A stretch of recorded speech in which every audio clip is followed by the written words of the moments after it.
ముందు పరమ తండ్రిని ఆత్మతోనూ సత్యముతోనూ ఆరాధించడానికి ఆయన చిత్తాన్ని నెరవేరుస్తూ నిత్యరాజ్యానికి నిత్య జీవానికి వారసు అవ్వడానికి దేవాశక్తితో మహాదేవుని పాద సన్నిధికి చేసిన పరిశుద్ధ సహోదరి సహోదరులకు క్రీస్తు నామంలో నా హృదయపూర్వక వందనములు చెల్లిస్తూ ఉన్నాను.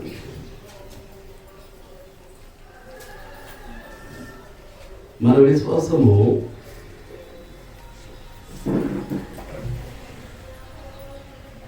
దేవుడు పరీక్షించడానికి యోగ్యమైందైతే ఆ విశ్వాసము ఎంతో గొప్పది.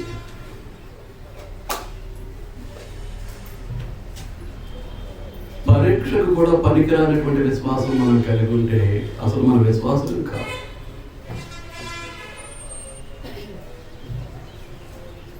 మేము విశ్వాసం మనం చెప్పుకోవడానికి అవకాశం లేదు. అబ్రహాం యొక్క విశ్వాసం మనకు మాదిరి అయినప్పుడు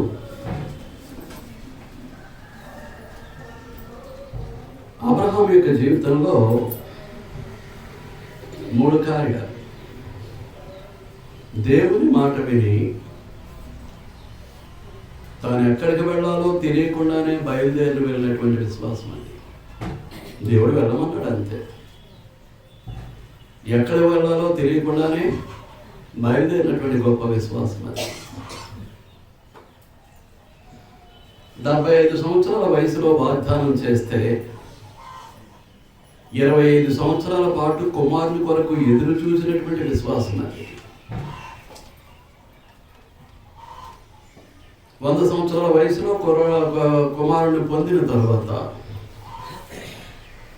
ఆ కుర్రవాడికి టీనేజ్ అనగా యుక్త వయసు వచ్చినటువంటి సందర్భంలో టీనేజ్లో ఉండగా నీ ఒక్కగానొక్క కుమారుణ్ణి నీవు ప్రేమిస్తున్నటువంటి ఇస్సాకును 3 రోజుల ప్రయాణం మొరియా దేశానికి ప్రయాణించి నేను అక్కడ నీకు చూపించబోయేటటువంటి ఒకనొక పర్వతం మీద నాకు బలిగా అర్పించేయమంటే అర్పించినటువంటి విశ్వాసం అది. అలాంటి విశ్వాసులకు తండ్రికి వారసులముగా ఈ రోజున దేవుని కుమారులుగా కుమార్తెలుగా దేవుని రాజ్యమైనటువంటి క్రీస్తు సంఘంలో మనం ఉంటూ ఉన్నామనంటే మన విశ్వాసం ప్రశ్నార్థకం కాకూడదండి. దేవుని పరీక్షకు నిలిచేదై ఉండాలి తప్ప అసలు దేవుడు పరీక్షించడానికే యోగ్యత లేనటువంటి విశ్వాసం కలిగి ఉంటే అసలు మన విశ్వాసమే కాదు, మన జీవితం విశ్వాస జీవితం కాదు. కనుక మన విశ్వాసం ఏ స్థాయిలో ఉంది అనేటటువంటిది మనల్ని మనం పరిశీలించుకోవాల్సినటువంటి అవసరం ఉందండి. ఏదో వస్తున్నాం వెళుతున్నాం అంటే కుదరదు. మీరు అర్థమవుతుందా? అందుచేతనే మాట్లాడుతున్నారు.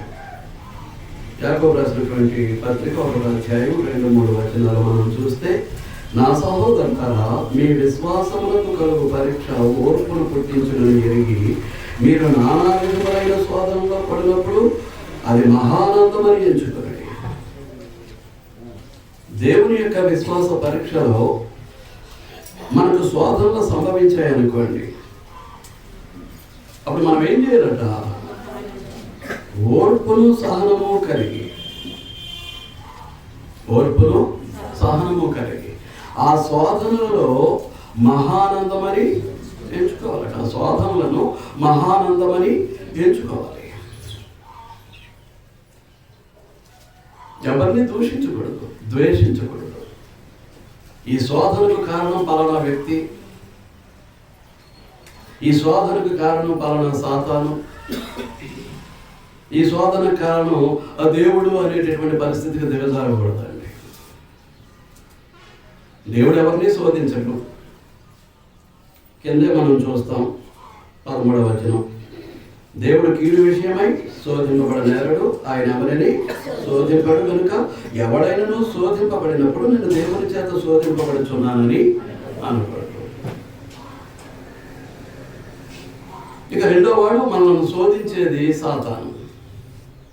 నువ్వు అవకాశం ఇస్తే నీ దగ్గరికి వస్తాడు, నువ్వు అవకాశం ఇవ్వకపోతే సాతాను నీ దగ్గర రావడానికి అవకాశం లేదు. ఏం చేస్తున్నాను అంటే, నువ్వు సర్వశక్తిమంతుడైనటువంటి దేవుని యొక్క కుమారుడవు కుమార్తెవు, దేవుని యొక్క వాక్యము నుండి ప్రభు యొక్క మహాశక్తిని పొందిన తర్వాత నిన్ను శోధించేటటువంటి అవకాశం కానీ, నీ దగ్గరికి వచ్చేటటువంటి అవకాశం కానీ సాతానుకు లభించదు.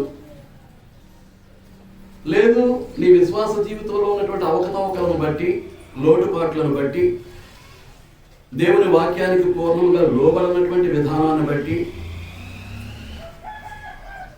దేవుని వాక్యానుసారంగా జీవితాన్ని నడిపించుకునే విధానంలో విఫలం అవటాన్ని బట్టి ఎవరు వస్తారు? సాతాను ఖచ్చితంగా జోక్యం చేసుకుంటాడు. నువ్వు అవకాశం ఇచ్చావు. ప్రభు యొక్క మహాశక్తిని బట్టి మీరు బలవంతులై ఉండండి, అప్పుడు మీరు సాతాను తంత్రములను ఎదిరించుటకు శక్తిమంతులు అవుతారు అని అంటే, ప్రభు యొక్క మహాశక్తిని ఎలాగ పొందాలి? దేవుని వాక్యం నుంచి. ఆయనే వాక్యం. ఎవరు? క్రీస్తు ప్రభువే వాక్యం. ఆది యందు వాక్యం ఉండెను, వాక్యము దేవుని యొద్ద ఉండెను, వాక్యము దేవుడై ఉండెను, ఆయన ఆది యందు దేవుని యొద్ద ఉండెను, సమస్తమును ఆయన మూలంగా కలిగెను. ఆ వాక్యము శరీరధారి అయి కృపా సత్య సంపూర్ణుడిగా మన మధ్య నివసించెను. రక్తంలో ముంచబడినటువంటి వస్త్రము ఆయన ధరించుకున్నాను. ఆయనకు దేవుని యొక్క వాక్యము అను నామము పెట్టబడి ఉన్నది.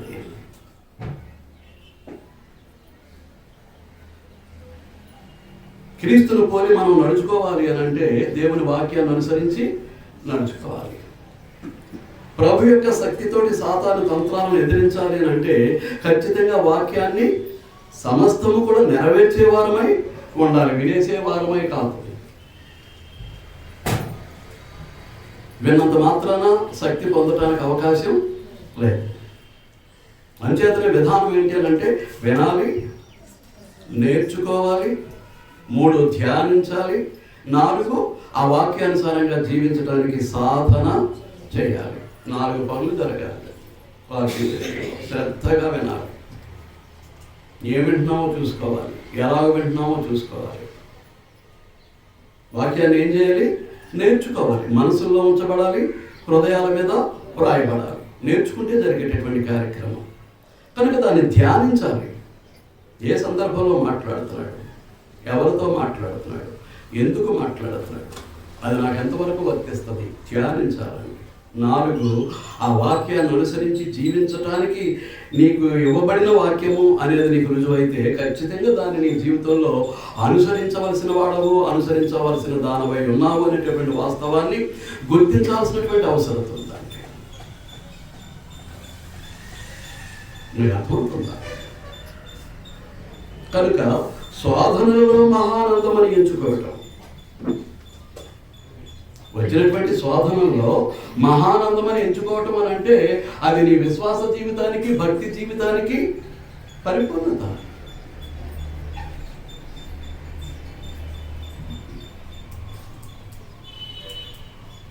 నీ విశ్వాస జీవితంలో నువ్వు పరిపూర్ణత పెడుతూ ఉన్నావు, నీ భక్తి జీవితంలో నువ్వు పరిపూర్ణతకు వెళుతూ ఉన్నావు.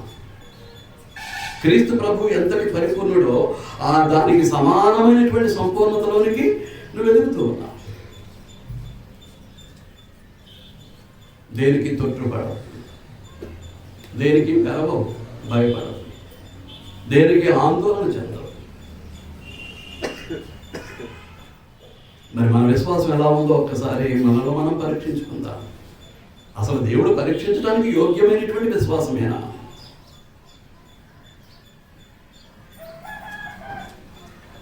మన విశ్వాసానికి అటు యోగ్యత ఉందా? మనం పరిశీలించుకోవాల్సినటువంటి అవసరం ఉంది.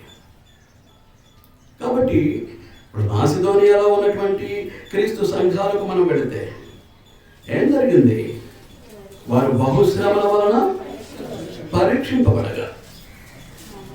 వాళ్ళు ఎలా పరీక్షింపబడ్డారు? బహుశ్రమలు. అక్కడేమన్నాడు? నానా విధములైనటువంటి శోధనలో పడినప్పుడు మీరు మహానందం అని ఎంచుకోండి.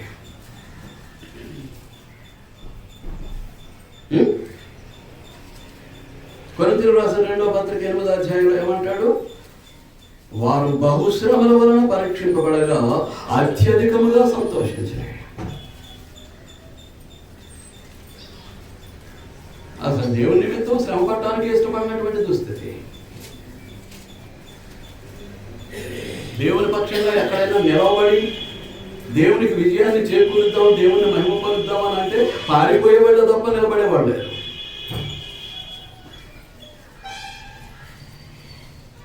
మీకు అర్థమవుతుందా?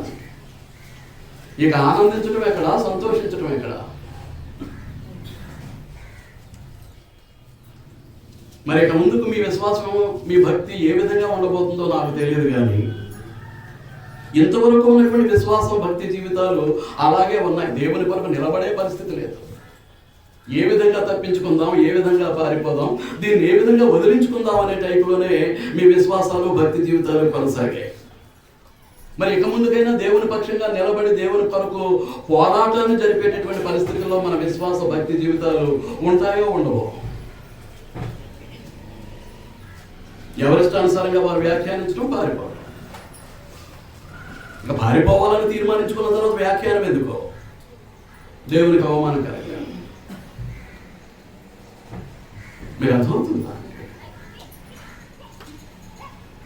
ఈ భక్తి జీవితాన్ని దేవునికి మహిమకరంగా చాలా జాగ్రత్తగా కొనసాగించుకోవాల్సినటువంటి అవసరం ఉంది. వారు బహుశ్రమల వలన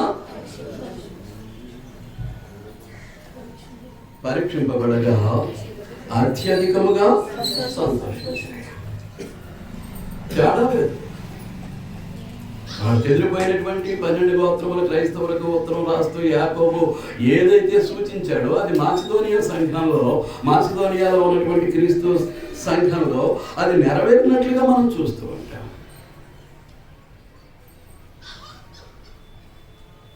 వారు నిరుపేదలైన, ఒక పూట తింటే ఒక పూట లేనటువంటి గతి.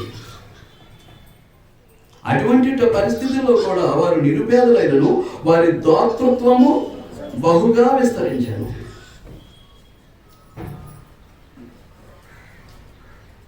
ఒక పక్క నుంచి బహుశ్రమలు, రెండో పక్క దేవుని కొరకు, రెండో పక్క నిరుపేదరికం.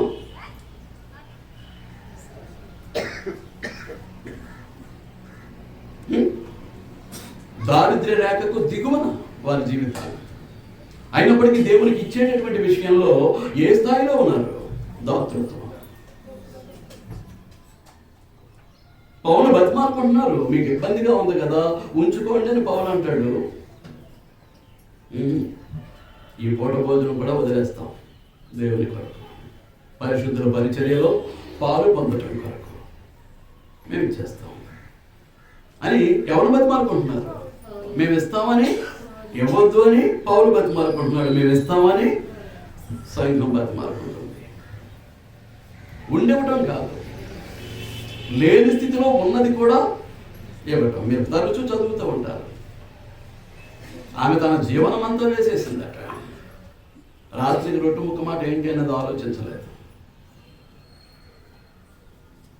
రాత్రికి రొట్టె ముక్క మాట ఏంటి అనేది ఆలోచించలేదు. ఏం చేసింది? తన యుద్ధంలో 2 కాసులు వేసేసింది, మొత్తం వేసేసింది. అంటూ క్రీస్తు ప్రభు చెప్పింది ఏంటి? తన జీవనమే వేసేసింది. ఈ రోజున మన పరిస్థితి ఏంటో? అలా ఇవ్వటం ద్వారా మరికొన్ని శ్రమలు ఎక్కువ అవ్వచ్చు, మరికొన్ని శోధనలు ఎక్కువ అవ్వచ్చు. దేవుని పక్షంగా నిలబడాల్సినటువంటి బాధ్యత, ఆ స్థితిని మహానందమని ఎంచుకోవాల్సినటువంటి బాధ్యత, అత్యధికంగా సంతోషించవలసినటువంటి బాధ్యత దేవుని పిల్లలముగా మన మీద ఉంది. ఏం చేస్తున్నానంటే మన తండ్రి తక్కువ వాడు కాదు. ఈజ్ ఆమ్నిపోటెంట్, సర్వశక్తిమంతుడు. ఈ గురి ఉందో లేదో, ఈ విశ్వాసం ఉందో లేదో, మన అవసరతల కొరకు మనం దాచిపెట్టుకున్న తర్వాత విసిరుతాం. మన అవసరత కొరకు మనం దాచిపెట్టుకున్న తర్వాత విసురుతాం.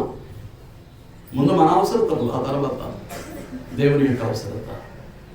మరి ఉన్నదంతా ఇచ్చింది ఎవరో? ఇచ్చిందంతా ఎవరో? అది మీ మీ మీ విశ్వాసాల మీద ఆధారపడి ఉంటుంది. దేవుని కొరకు మీరు జీవించేటటువంటి జీవన విధానం మీద ఆధారపడి ఉంటుంది. దేవునికి మిమ్మల్ని మీరు సమర్పించుకున్న దాని మీద ఆధారపడి ఉంటుంది. దేవుని కొరకు త్యాగపూరితమైనటువంటి జీవితాన్ని జీవించాలి అనే దాని మీద ఆధారపడి ఉంది.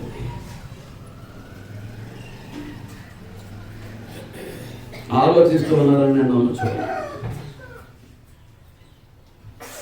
మెయిన్ ఏంటన్నమాట, విశ్వాసానికి దేవుడు పెట్టేటటువంటి పరీక్షలో మన ఓర్పు సహనము పరీక్షింపబడుతుంది. మన ఓర్పు సహనము పరీక్షింపబడుతుంది. ఓర్చుకోవాల్సినటువంటి అవసరం ఉంది, సహించుకోవాల్సినటువంటి అవసరం ఉంది. అర్థమవుతుందా? అంచేతనే కదా సాధారణంగా కలిగినటువంటి శ్రమలను శోధనలు కూడా దేవుడు ఏం చేస్తున్నాడు, మనం ఓర్చుకోగలమా లేదా, సహించుకోగలమా లేదా అన్నట్టుగా ఏం చేస్తున్నాడు, దాన్ని దేవుడు వినియోగించుకుంటున్నటువంటి పరిస్థితి మనం చూసాం. కొరింథీయులకు రాసిన మొదటి పత్రిక 10:13 ఓడిపోకూడదండి. వాక్యాన్ని బ్రతుకులు అనుసరించి బ్రతకలేక సాతాను సంబంధమై దేవుని ఎదుట ఓడిపోవటం అనేది నీ నరక గతికి అది సూచన. విశ్వాసంలో ఓడిపోతాం, భక్తిలో ఓడిపోతాం, దేవుని కొరకు జీవించాల్సినటువంటి క్రైస్తవ జీవితంలో ఓడిపోయి నరకప్రాయులుగా మిగిలిపోతాం. అంటే నరకప్రాయులుగా మిగిలిపోతాం. ఇది ఆలోచిస్తూ ఉన్నారని నేను నమ్ముచున్నాను. రైట్. కొరింథీయులకు రాసినటువంటి రోమీయులకు రాసిన పత్రిక అపోస్తలుడైన పౌలు రోమా పట్టణంలో ఉన్నటువంటి క్రీస్తు సంఘానికి రాసినటువంటి పత్రిక 5వ అధ్యాయం 3వ వచనం 4వ వచనం. అంతేకాదు శ్రమ ఓర్పును, ఓర్పు పరీక్షను, పరీక్ష నిరీక్షణను కలుగు చేయునని ఎరిగి శ్రమలయందును అతిశయపడతాను. ఇందాకేమన్నాడు, మహానందమని ఎంచుకుందాం. ఆ జ్ఞానం కలిగినటువంటి మాసిదోనియ సంఘం ఏం చేసింది, బహుగా సంతోషించింది. మామూలు సంతోషం కాదు. క్రీస్తు ప్రభు నామం కొరకు, క్రీస్తు ప్రభు యొక్క సువార్త కొరకు శ్రమలు అనుభవించటము అంటే మామూలు సంతోషాన్ని వారు వ్యక్తపరచలేదు. ఎలాంటి సంతోషం, బహు సంతోషించి, బహుగా సంతోషించి, బహుగా సంతోషించి. ఎక్కడేంటండి అతిశయపడమంటున్నాడు. ఏంటండి అతిశయపడటం. అతిశయించడం అంటే, అతిశయించడం అంటే గొప్పగా చెప్పుకోవటం. ఎస్, నేనే తప్పు చేయలేదు, ఏ పాపము చేయలేదు, నాలో ఏ లోపము లేదు, దేవుని యొక్క సన్నిధిలో యథార్థంగా నమ్మకంగా జీవిస్తూ ఉన్నాను. అయినప్పటికీ నాకు ఈ కష్టాలు వచ్చాయి, ఈ శ్రమలు సంభవించాయి, ఈ విధంగా శోధింపబడుతున్నాను అని అంటే నా విశ్వాసాన్ని దేవుడు ఏం చేస్తున్నాడు, పరీక్షిస్తూ ఉన్నాడు. గొప్పగా చెప్తుందాం. యథార్థంగా బ్రతికి, యథార్థత లేకుండా, వాక్యాన్ని అనుసరించకుండా మీ ఇష్టానుసారంగా బ్రతికి గొప్పలు పోతే నరకం తప్పదు, అగ్నిగుండం తప్పదు.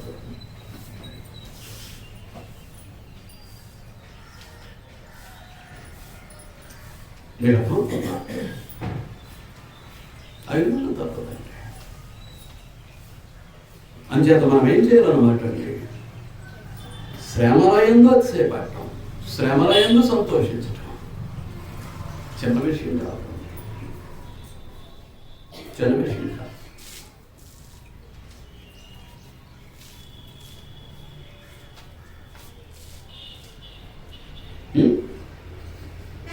అంచేత గొప్పగా చెప్పుకోవాలి.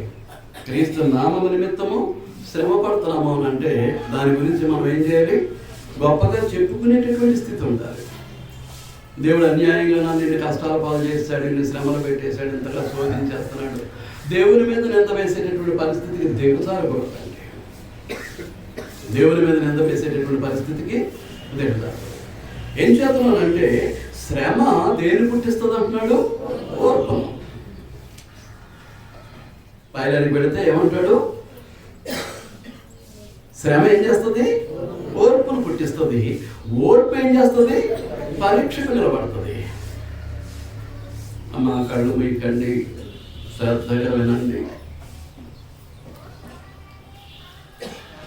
వెనకతల ట్యాప్ ఉంది, కొంచెం చెయ్యి అలా తడి చేసుకుని కాస్త కళ్ళు తుడుచుకుంటే ఆ బడలికి పోతుందండి. ఆ చివరి నా మూలం ఉంది. నేను వేరే విధంగా చెప్పట్లేదు. దేవుని సన్నిధికి వచ్చారు, మన జీవితాల ద్వారా దేవునికి మహిమ కలగాలి, దేవుని యొక్క ఆశీర్వాదాలు మనం పొంది సంతోషంగా ఇక్కడి నుంచి వెళ్ళాలి తప్ప ఇక్కడికి వచ్చి కునుకుపాట్లు పడి ఇక్కడికి వచ్చి నిద్రావస్థలో ఉండి రాత్రి ఏ కారణం చేతనే నిద్ర పట్టకపోయి ఉండొచ్చు, మీకు కాస్త ఇబ్బందిగానే ఉండొచ్చు. అయినప్పటికీ ఈ గంట సేపు మనం ఏం చేయాలన్నమాట అండి, దేవునికి మహిమకరంగా మన జీవితాలు ఎంచుకోవాలని అంటే కాస్త అక్కడికి చేపిస్తే నీళ్ళు కాస్త కాస్త కళ్ళు తుడుచుకుంటే ఆ మగత పోతుందండి. దయచేసి ఆనందించాలని కోరుతూ ఉన్నాను. రైట్. శ్రమ ఏం చేస్తుందండి? ఓర్పును పుట్టిస్తుంది. అంటే క్రైస్తవుడు అయినటువంటి వాడు, దేవుని కుమారుడు కుమార్తె అయినటువంటి వారు ఏం చేయాలి? శ్రమను ఓర్చుకోవాలి, శ్రమలో ఓర్పు కలిగి ఉండాలి. ఓర్పు ఏం చేస్తుంది? ఓర్పు ఏం చేస్తుంది? నిన్ను పరీక్షకు నిలబెడుతుంది.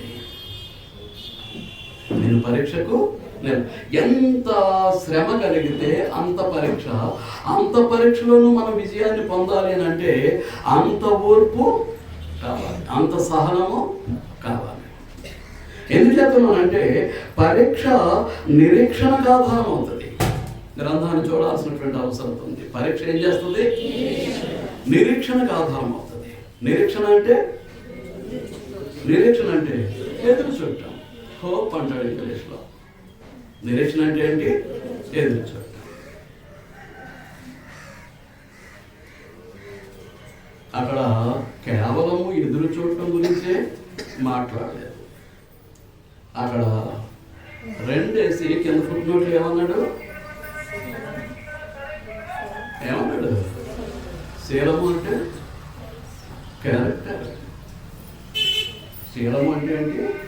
క్యారెక్టర్, గుణగణాలు, దేవునికి అనుకూలమైనటువంటి గుణగణాలు, దేవునికి అనుకూలమైనటువంటి లక్షణాలు, దేవునికి అనుకూలమైనటువంటి జీవితం ఉంటే, నువ్వు నిరీక్షిస్తే, ప్రభు రాకడ కొరకు ఎదురు చూస్తే, ప్రభుతో పాటు పరలోకానికి వెళ్ళిపోయి నిత్య జీవాన్ని స్వతంత్రించుకోవడానికి నువ్వు సిద్ధపడితే అది ఆశీర్వాదకరం. దేనితోటి? శీలముతో. యోగ్యమైనటువంటి గుణలక్షణాలు కలిగి, యోగ్యమైనటువంటి దైవికమైనటువంటి జీవితం కలిగి, అప్పుడు మనం ఎదురు చూస్తే ఆ నిరీక్షణకు అర్థం ఉంటుందండి. దేనికి పనికిరానటువంటి బ్రతికేస్తూ ప్రభు వస్తాడు నన్ను పరలోకాన్ని తీసుకొని, దేన్ని బట్టి? ఆ నిరీక్షణకు ఆధారం ఏంటి? ఆ నిరీక్షణకు ఆధారం ఏంటి?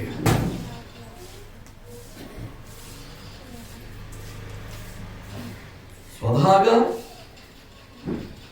నిరీక్షణ అంటే ఎదురు చూడటమే. ఆ ఎదురు చూపు అనేటటువంటిది దేంతో మిళితమై ఉండాలి? శీలముతో మిళితమై ఉండాలి. క్యారెక్టర్, క్రీస్తు లాంటి స్వభావం, క్రీస్తు లాంటి వ్యక్తిత్వం, క్రీస్తు లాంటి జీవన విధానం. This is the character of a Christian. ఇది క్రైస్తవుడు కలిగి ఉండాల్సినటువంటి సేవ. అది లేకుండా ప్రభు వస్తాడు నన్ను తీసుకెళ్ళిపోతాడు, ఆ ఎదురు చూపులో అర్థం లేదు. తీసుకెళ్ళు, వదిలేస్తాడు. నువ్వు నా వెంట రావద్దు అని వదిలేస్తాడు. ఆయన వదిలేశాడు అనుకోండి, ఇక మన గతి ఏముంది? సాతానుకు వారి దూతలకు సిద్ధపరిచినటువంటి ఆ నరకాగ్నే మనకు గతి. శీలం ఎందుకు లేదు? ఆ గుణగణాలు ఎందుకు లేవు? ఆ దైవికమైనటువంటి స్వభావం కానీ, ఆ దైవికమైనటువంటి లక్షణాలు కానీ ఎందుకు లేవు? నువ్వు సాతాను సంబంధివి.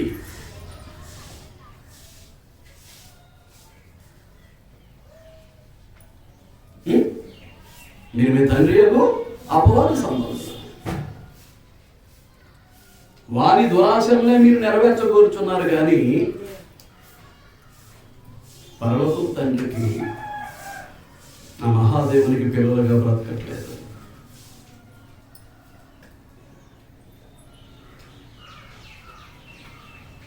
కనుక కనుక ఆయనకి కావాల్సింది ఏంటన్నమాట అండి? క్యారెక్టర్. వచ్చి కూర్చోటం కాదు, ఆయనకి కావాల్సింది ఏంటండి? క్యారెక్టర్, గుణగణాలు, సేవ. మీరు అర్థమవుతుందా? అప్పుడు నిజమైనటువంటి అతిశయం శ్రమలు. ఎన్ని శ్రమలు కలిగినా నా క్యారెక్టర్ నేను పాడు చేసుకోలేదు, క్రీస్తును పోలినటువంటి జీవితాన్ని నేను పోగొట్టుకోలేదు.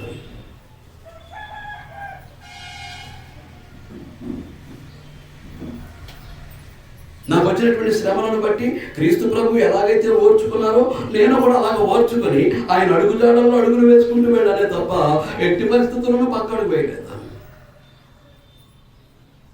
క్రీస్తు ప్రభు యొక్క అడుగులో అడుగు వేసుకుంటూ వెళ్ళాను తప్ప పక్కకి మాత్రం నేను అడుగు వేయలేదు.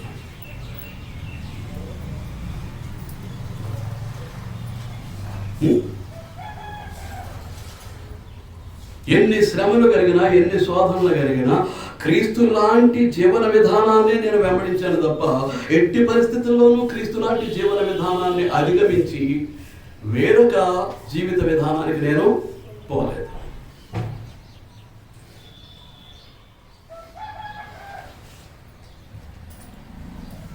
గుర్తుపెట్టుకోండి, ఆలోచించండి, ఆలోచన పూర్వకంగా దైవ జ్ఞానాన్ని పొందటానికి ప్రయత్నించండి. మీరు అర్థమవుతుందా? వారు ఏ స్థాయి, ఇప్పుడు యాకోబు పరిశుద్ధాత్మ పూర్ణుడై పత్రిక వ్రాస్తే దానికి అనుకూలమైనటువంటి జీవన విధానం మాసిదోనియా ప్రాంతంలో ఉన్నటువంటి క్రీస్తు సంఘంలో కనిపిస్తూ ఉంటే ఎంతో ఉన్నతమైనటువంటి విశ్వాస భక్తి జీవితం. అక్కడ స్టేట్మెంట్ ఇస్తున్నాడు యాకోబు, ప్రభు సహోదరుడు యాకోబు ఏం చేస్తున్నాడు? స్టేట్మెంట్ ఇస్తున్నాడు. ఇక్కడ మనకి ఏం చేస్తున్నారు? వీళ్ళు అనుసరించి చూపెడుతూ ఉన్నారు. నానా విధములైనటువంటి శోధనలో పడినప్పుడు మీరు మహానందం అనిపించుకోండి. వీళ్ళేంటి? బహుశ్రమల వలన పరీక్షింపబడగా వారు ఏం చేశారు? అత్యధికముగా సంతోషించారు. ఉందంటారా? ఉందా అండి ఆ బ్రతుకు? ఉందా అండి? క్రైస్తవ భక్తి జీవితం అని అంటే వాక్యాలు అప్పగించడం కాదు, జీవితం.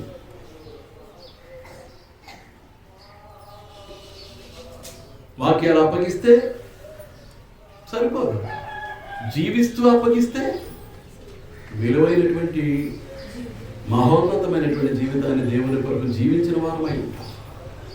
ఆచరణ లేదు, అప్పగిస్తాం. ఏంటి ప్రయోజనం?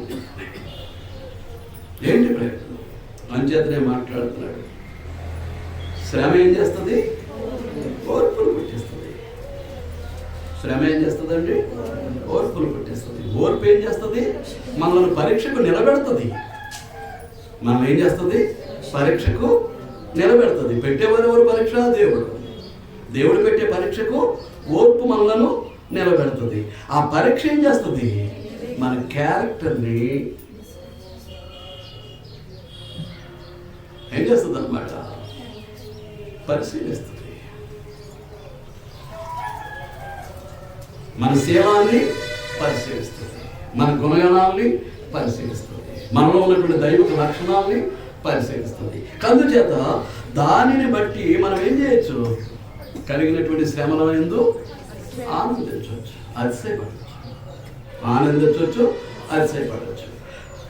కాబట్టి మన యొక్క నిరీక్షణ ఏమై ఉండాలన్నమాట?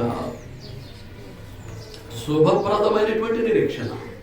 ఎస్, నేను క్రీస్తుని పోలి జీవిస్తున్నాను, క్రైస్తవుడు అనేటటువంటి ఆ నామాన్ని నా జీవన విధానంలో నేను సాఫల్యం చేసుకుంటున్నాను, సార్థకం చేసుకుంటున్నాను.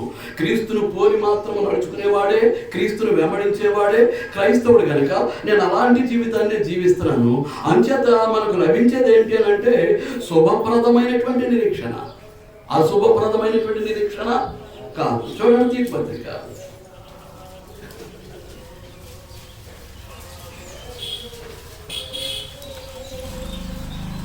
పత్రిక 11-12 రెండో అధ్యాయం, తీతు పత్రిక 2వ అధ్యాయం 11-12.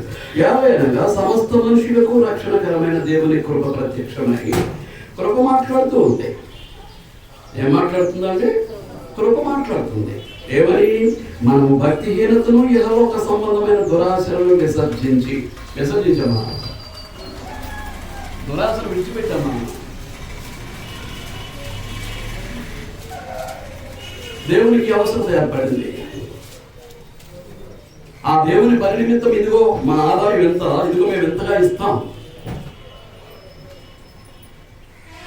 యథార్థంగా మీ ఆదాయాన్ని దృష్టిలో పెట్టుకొని సంతోషంగా మాట్లాడేటటువంటి పరిస్థితి ఉందంటారా? ఏమండి? మేము ఆ నెలకింత సంపాదించుకుంటున్నాం, మా ఇంటి వాళ్ళం, దేవుడు ఎంత ఇస్తున్నాడు కనుక ఇంతలోనూ మేము ఏం చేస్తాం? దేవుని యొక్క పనికి అవసరం ఏర్పడింది కనుక దాని నిమిత్తం ఇది ఇంత యథార్థంగా మేము ఎంత ఇస్తాం అని అడుగుతామంటారా? ఇంకా దురాశ ఎక్కడ విడిచిపెట్టావు?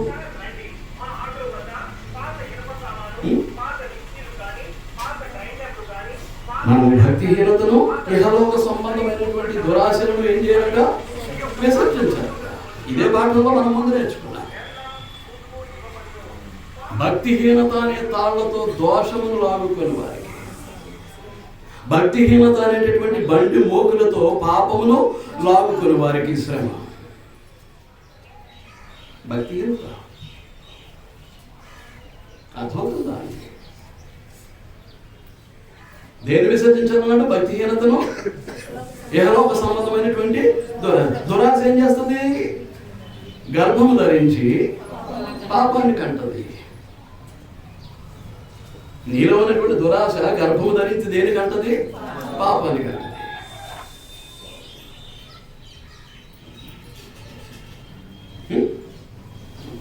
కనుక భక్తిహీనతేమో తాళతోటి, భక్తిహీనత అనేటువంటి తాళతోటి, బండి మోకలతోటి పాపాన్ని, దోషాన్ని లాక్కుపోతుంది. అంటే భక్తిహీనత వల్ల కలిగే ఫలితం ఏంటి? పాపం. అలాగే దురాశ గర్భము ధరించి పాపమును కంటే, ఇప్పుడు దురాశ కూడా మనం ఎక్కడ తీసుకెడుతూ ఉంది? ఎక్కడ చేసాం?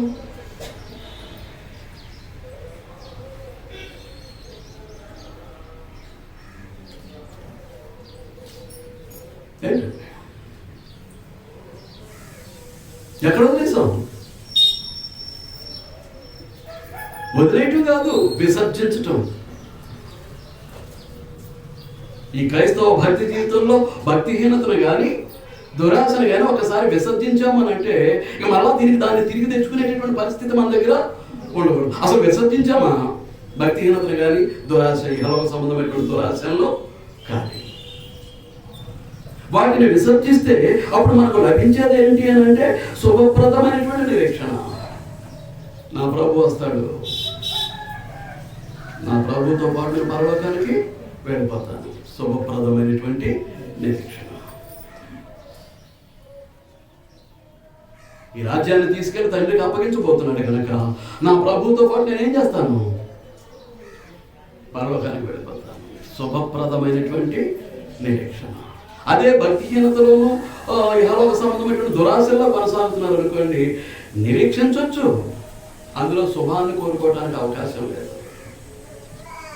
శుభప్రదమైనటువంటి నిరీక్షణ కాదు. ఎందుకు చెప్తున్నానంటే నీ క్యారెక్టర్ ఏమి మారట్లేదు.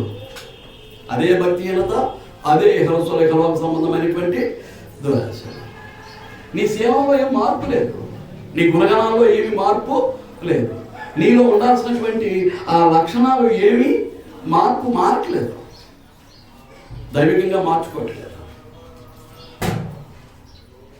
ఇక మార్పు లేనప్పుడు ఒకవేళ నిరీక్షించవచ్చేమో కానీ వస్తాడు, తీర్పు తీరుస్తాడు, నీ నరకాన్ని పంపిస్తాడు, కానీ అందులో శుభం జరగడానికి అవకాశం లేదు. శుభప్రదమైనటువంటి నిరీక్షణ లేదు. ఏం చేస్తాడు? నువ్వు భక్తిహీనురాలివి, నువ్వు ఇహలోక సంబంధమైనటువంటి దురాశలు కలిగిన వాడివి, ఆ దురాశలే నెరవేర్చేదానివి. నీ క్యారెక్టర్ మారట్లేదు, నీ గుణగణాలు మారట్లేదు, నీ సేవలో మార్పు రావట్లేదు. రానప్పుడు ఈ నిరీక్షణ మనం ఏం చేస్తుంది? వెళ్ళిపోతానని నేను అనుకుంటావు, ఆయన ఏం చేస్తాడు? ఆగలబ్బాయి అంటాడు. ఎక్కడికి వచ్చేస్తున్నాం మా ఆగు అంటాడు. అందులో ఏం లేదనమాట, శోభం లేదు, ఎంచేత బ్రతుకులో మార్పు లేదు, పరివర్తన లేదు, పరివర్తన లేదు, దిద్దుబాటు లేదు. మనం నిరీక్షించినటువంటి నిరీక్షణ మనల్ని సిగ్గుపరుతుందై ఉండాలి తప్ప ఆ నిరీక్షణ వెళ్దామని మనం అనుకుంటాం, రావద్దని ఆయన అంటాడు. అవమానమే కదా, సిగ్గే కదా. చూడండి రోమాపత్రిక 5వ అధ్యాయం 5వ వచనం ఏమంటున్నాడు? ఎందుకనగా ఈ నిరీక్షణ మనలను సిగ్గుపరచదు. ఈ నిరీక్షణ మనలను సిగ్గుపరచదు. ఏమంటున్నాడండి? ఈ శుభప్రదమైనటువంటి నిరీక్షణ మనల్ని ఏం చేయదు? సిగ్గుపడేటట్టు చేయదు. లేకపోతే సిగ్గుపడతాం. తీరా వెనకల పడి వెళ్ళిపోతూ ఉంటే ఎక్కడికి అన్నాడు అనుకోండి, ప్రభు వెనక తిరిగి వెనకతలే వెళ్ళి వస్త్రం పట్టుకుంటే తన రోగాలు తగ్గిపోతాయని వెళ్ళి రహస్యంగా ముట్టుకున్నటువంటి ఆమెను అడిగాడా లేదా? నన్ను వెళ్ళిపోతుంటే చూస్తూ ఊరుకునేవాడు కాదు. ఎక్కడికి? నువ్వు చాటు మంచి వెనకాల దాక్కుని చాటున ఆయన కూడా వెళ్ళిపోదామని చూస్తే ఆయనకి తెలుసు ఎక్కడికి అన్నాడు అనుకోండి. ఏంటో సమాధానం అలా కాదు అంటాడు. అప్పుడు ఏమైనా వస్తుంది? అంతమంది ముందు సిగ్గుపడాల్సి వస్తుంది. కనుక మన నిరీక్షణ మనల్ని సిగ్గుపరచుంది ఉండాలి. సిగ్గుపరచదు. మనకు అనుగ్రహింపబడినటువంటి పరిశుద్ధాత్మ ద్వారా దేవుని ప్రేమ మన హృదయములలో కొమ్మరింపబడినది. దేవుని ప్రేమ మన హృదయాల్లో కొమ్మరింపబడింది. ఎవరి ద్వారా? పరిశుద్ధాత్మ ద్వారా. మనకు అనుగ్రహింపబడిన పరిశుద్ధాత్మ ద్వారా దేవుని కృప మన హృదయములలో కొమ్మరింపబడింది. నేను దేవుణ్ణి ప్రేమిస్తున్నాను అంటే రుజువేంటి? ఆయన ఆజ్ఞలు నెరవేర్చటమే. ఆయన ఆజ్ఞలు నెరవేర్చటమే దేవుణ్ణి ప్రేమించుట. ఆజ్ఞలు నెరవేర్చకుండా నేను దేవుణ్ణి ప్రేమిస్తున్నాను, అదేంటది? ఎంతవరకు నెరవేరుస్తున్నావు? ఎంతవరకు నెరవేరుస్తున్నావు?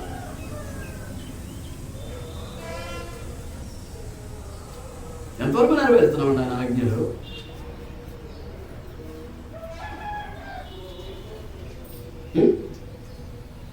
ఎంతవరకు నెరవేరుస్తున్నావు? ముగించేపోతున్నాను. యోహాను సువార్త 14వ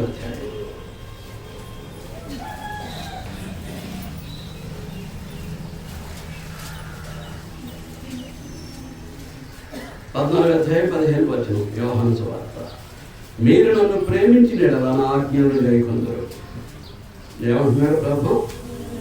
మీరు నన్ను ప్రేమిస్తే మీరేం చేస్తారు? నా ఆజ్ఞలను గైకొంటారు. గైకొంటున్నామా? ఆజ్ఞానుసారంగానే ప్రతీతి చేస్తున్నామా?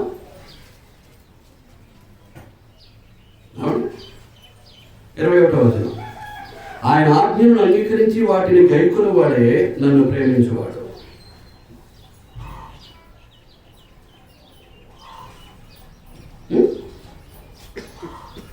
నా ఆజ్ఞలను అంగీకరించి వాటిని గైకొనువాడే నన్ను ప్రేమించువాడు.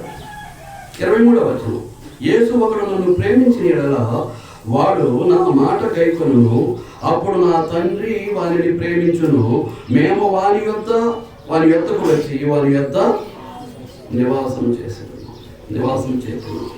తండ్రి కుమారుడు వచ్చి ఏం చేస్తారట? ఆయన ఆజ్ఞలు పాటిస్తూ ఉంటే మన దగ్గర వారు ఏం చేస్తారట? నివాసం. ఆల్రెడీ పరిశుద్ధాత్మను వరం ఇచ్చేశాడు.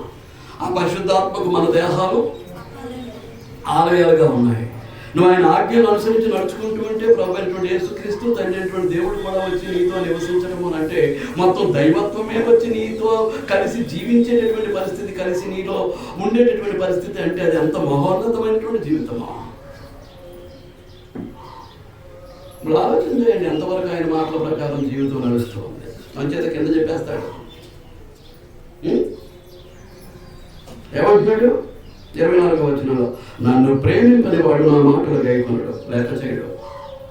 నన్ను ప్రేమింపని వాడు నా మాటలు గైకొనడు.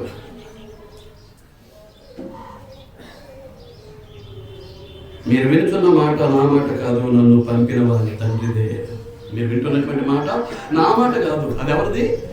నన్ను ఈ లోకానికి శరీరధారిగా రక్తమాంసాల్లో పారివాడిగా చేసి ఈ లోకానికి పంపించినటువంటి తండ్రి యొక్క మాటే నేను మాట్లాడుతున్నాను.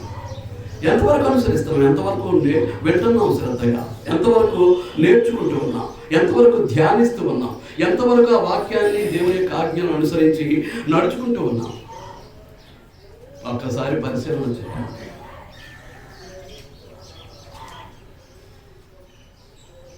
బుధవారం బైబిల్ తరగతులు ఎక్కొట్టడాన్ని బట్టి గ్రంథాలు వెళ్ళిపోతున్నాయి.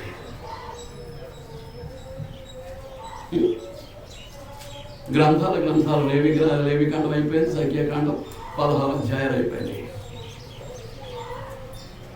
అది నేర్చుకోవడానికి అవకాశం ఏంది? దేవుడిచ్చిన అవకాశాన్ని, దేవుని యొక్క వాక్యాన్ని నేర్చుకోవడానికి మనం సద్వినియోగం చేసుకోగలుగుతున్నామా?